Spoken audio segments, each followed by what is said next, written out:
Kaum muslimin, hamba-hamba Allah sekalian yang kami muliakan, Dajjal ini akan memasuki seluruh kota-kota besar di dunia, kecuali Mekah dan Madinah dia tidak berhasil memasuki.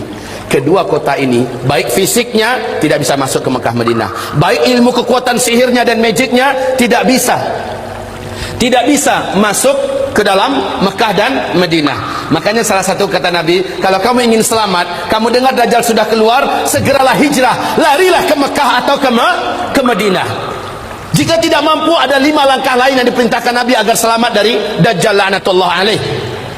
Kaum muslimin yang kami muliakan, Dajjal ini bukanlah makhluk raksasa tinggi besar. Saya waktu di Sydney, saya malu mendengarkan jawaban seorang ustaz kondang di TV, acara live, ditanyakan oleh jemaahnya, apakah itu Dajjal? Oh, katanya, Dajjal itu adalah makhluk yang sangat tinggi besar. Kalau dia masukkan kakinya ke samudra laut yang paling dalam hanya semata kakinya. Waduh. Kalau dia ngomong di timur, yang di barat mampu mendengar suaranya. Kalau dia kencing di satu kota, banjir satu kota itu. Malu saya mendengar tuh jawaban, ya Allah. Waktu SD saya sudah dengarkan kayak gitu. Lah ini ustadz level nasional loh, ngomong di TV, jawabannya kayak gitu, ngawur ngaco abis. Lalu sebenarnya Dajjal ini siapa? Rasul mengatakan dia adalah anak keturunan Adam, tingginya seperti kamu dan lebih pendek sedikit, mukanya bulat, kedua bola matanya utuh ada, hanya yang sebelah kanan tertutup oleh lapisan dagingnya yang atas meleleh kemari menutupi, dan bagian tutupan ini lengket ke pipinya, dan ada bergelantungan macam jengger ayam sedikit, kayak dahak orang, maaf ya, kayak orang kumpulkan dahak banyak-banyak lalu disemburkan ke mata orang ini lalu meleleh gitu. Seperti inilah melelehnya daging di atas. Ini akibat dukhan loh, akibat dukhan. Seluruh orang-orang kafir menjadi zombie-zombie berjalan, jelek-jelek semuanya. Baik kaum muslimin, kemudian kata Rasulullah, kedua bola matanya seperti mau keluar lepas dari tempatnya. Hanya karena ini sudah ketutup, nampak tonjolan itu jelas. Sementara matanya sebelah kiri sudah hampir lepas dari tempatnya. Warnanya hijau kaca. Warna kulitnya putih kemerah-merahan, putih pucat kemerah-merahan. Bibirnya tebal, rambutnya kribo. Rambutnya kribo. Di sela-sela rambutnya yang kribo muncul rambut-rambut lurus seperti ijuk. Lehernya agak sedikit panjang, lebih panjang daripada kita, sedikit lebih panjang. Bahunya mereng, dadanya bidang, full daging, sekel. Rasulullah mengatakan bila ia berjalan, kamu akan melihat kedua mata kakinya saling berjauhan dan kedua jempol kakinya saling berdekatan. Udah kebayang? Seperti ini. Oh, tapi kalau ketemu orang kayak gini jangan dibilang Dajjal.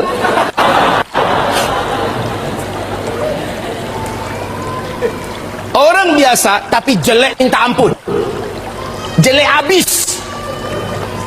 Kaum muslimin, kata Rasulullah berikutnya sallallahu alaihi wasallam, bagi orang yang beriman, yang menurut Allah imannya masih sahih, menurut Allah imannya masih benar, dia diizinkan oleh Allah mampu membaca huruf ka, fa, ra di antara kedua alis matanya. Ada tertulis ka, fa, ra, yaitu kafir. Walaupun aslinya dia nggak pandai membaca Arab, membaca Al-Quran, tapi imannya menurut Allah sahih, dia akan mampu melihat itu. Kalau sempat kepapasan beberapa papasan, dia mampu melihat kafara. Ibarat Allah yang kami muliakan, Rasulullah sallallahu alaihi wasallam bersabda, semua kemampuan yang jahat di bumi ini ada pada dia. Seluruh jin dan syaitan berkhidmat dan melayaninya, menjadi pengikutnya. Coba bayangkan, dukun mana di bumi ini yang sanggup menaklukkan seluruh jin dan setan?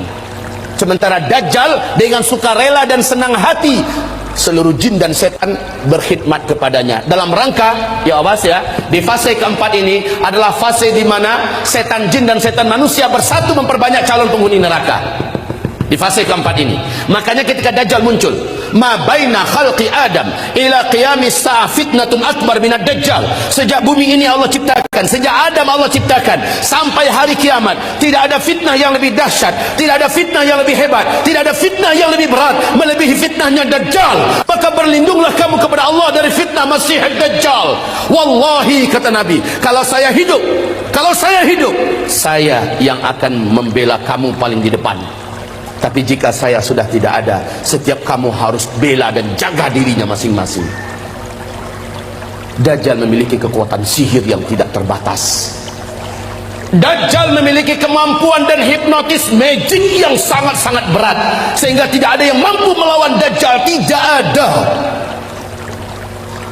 Ibarat Allah yang kami muliakan, Nabi perintahkan ketika kamu dengar Dajjal masuk ke kota-kota kamu, langsung sihirnya menyebar, yang menjadikan seluruh manusia yang juga sudah putus asa dengan beratnya beban hidup, dengan sukarela datang untuk menyongsong di mana titik Dajjal berada. Mereka berharap Dajjal bisa membagi-bagikan rezeki. Saat itu kata Rasulullah, wahai kaum lelaki, bawalah istri-istri kalian masuk ke rumah, ikat dia di dalam rumah, tambatkan dia di tiang-tiang rumah kamu. Carilah ibu-ibu kamu, bawa dia ke rumah, ikat kakinya, ikat tangannya, tambatkan dia di tiang-tiang di dalam rumah. Carilah anak-anak gadis kamu, selamatkanlah wanita-wanita kamu, karena sesungguhnya yang paling banyak sujud menyembah Dajjal ketika Dajjal masuk ke kota-kota di bumi ini adalah kaum wanita. Mereka yang paling banyak menyembah Dajjal. Dan kata Rasulullah, siapa yang sempat menyembah Dajjal, maka sampai dia menghembuskan nafas terakhirnya, dia tidak akan pernah lagi beriman kepada Allah, dan dia akan kekal di neraka selama-lamanya. Maka ibu-ibu, pantas kalau Nabi memperingatkan umatnya berulang-ulang, berlindunglah dari Dajjal, berlindunglah dari Dajjal, berlindunglah dari Dajjal. Seluruh dukun satu bumi, seluruh ahli-ahli sihir satu bumi akan sujud menyembah Dajjal. Dengan sihirnya, Dajjal menunjuk ke arah langit. Maka dalam pandangan mata manusia, awan berkumpul berarak dari mana-mana, padahal sudah sekian tahun awan tidak ada di langit. Lalu menurunkan air hujan, padahal hanya Tuhan yang mampu melakukan itu. Dengan telunjuknya, Dajjal menunjuk ke arah tanah yang gersang dan tandus. Maka tanah itu seperti memperlihatkan rumput-rumput hijau pun muncul, air sungai mengalir. Dengan sihirnya Dajjal, dia menunjuk ke arah kuburan yang ada. Maka seluruh yang pernah mati dan ada di kuburan itu bangkit, hidup dalam keadaan utuh, manusia yang utuh seperti masih hidup dulu, dan langsung berjumpa sang ayah dengan anak, anakku, mak dengan anak, anakku, suami dengan istri, istriku, padahal mereka sudah mati. Ternyata terbongkar rahasianya. Rasul mengatakan itu seluruhnya bukanlah orang yang sudah mati, tapi jin-jin dan setan-setan yang menjelma menjadi orang yang dulu pernah hidup, agar menipu orang-orang yang masih hidup ini. Lalu mereka berkata, inilah Tuhan kita yang telah menghidupkan kami kembali. Akhirnya manusia sujud kepadanya. Sungguh sangat dahsyat, Pak. Orang-orang lemah iman, minim amal soleh, dia akan tertipu. Ingat sekali lagi, siapa yang beriman dengan Dajjal, dia tidak akan pernah beriman kepada Allah sampai dia mati. Dia akan menjadi ahli neraka kekal di dalamnya. Sekarang, apakah tanda-tanda Dajjal akan keluar? Ini penting. Sudahkah ada tanda-tanda itu sekarang? Menurut ibu, sudah ada apa belum? Apa? Sebentar, tolong dibaca hadis yang diriwayatkannya, diceritakan oleh Fatimah binti Qais radhiyallahu anha. Hadis ini diriwayatkan oleh Imam Muslim dalam kitab sahihnya. Hadis ini diceritakan juga perjalanan Tamim Ad-Dari sebagai seorang kapten kapal dengan 20 anak kapalnya.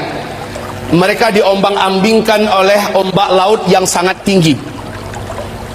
Hari gelap, Angin sangat kencang, hujan lebat turun, petir menyambar-nyambar. Mereka tidak mampu mengendalikan kapalnya, terdamparlah mereka di salah satu pulau laut Yaman. Satu malaman mereka masih stay di atas kapal. Besok ketika matahari terbit, laut sudah tenang, mereka pun turun ke pulau itu. Kemudian mereka masuk ke dalam pulau, berjumpa dengan seekor binatang, yang binatang tersebut tinggi dan besar, berkaki 4. Bulunya lebat hitam. Binatang tersebut dapat berbicara dengan bahasa Arab yang fasih, dan dia memperkenalkan dirinya bernama Al-Jassasah, sehingga hadis ini oleh para ulama ahli hadis disebut dengan hadis Jassasah. Binatang ini, ibarat Allah yang kami muliakan, memperkenalkan diri. Apa kata Tamim Ad-Dari? Kami ketakutan, kami sangka ini adalah setan wanita yang berwujud binatang ini. Kami takut mau dicelakakannya. Hampir kami lari. Kami dicegat oleh binatang itu. Jangan kalian takut, saya tidak akan mencelakakan kalian. Apakah kalian datang dari Arab? Kami menjawab, iya. Sudah lama saya menanti kedatangan ada yang datang dari Arab. Sesungguhnya seorang lelaki di kuil tua sana sudah sangat lama menanti-nanti kedatangan orang yang datang dari Arab. Dia ingin mendengarkan perkembangan berita terakhir dunia sekarang.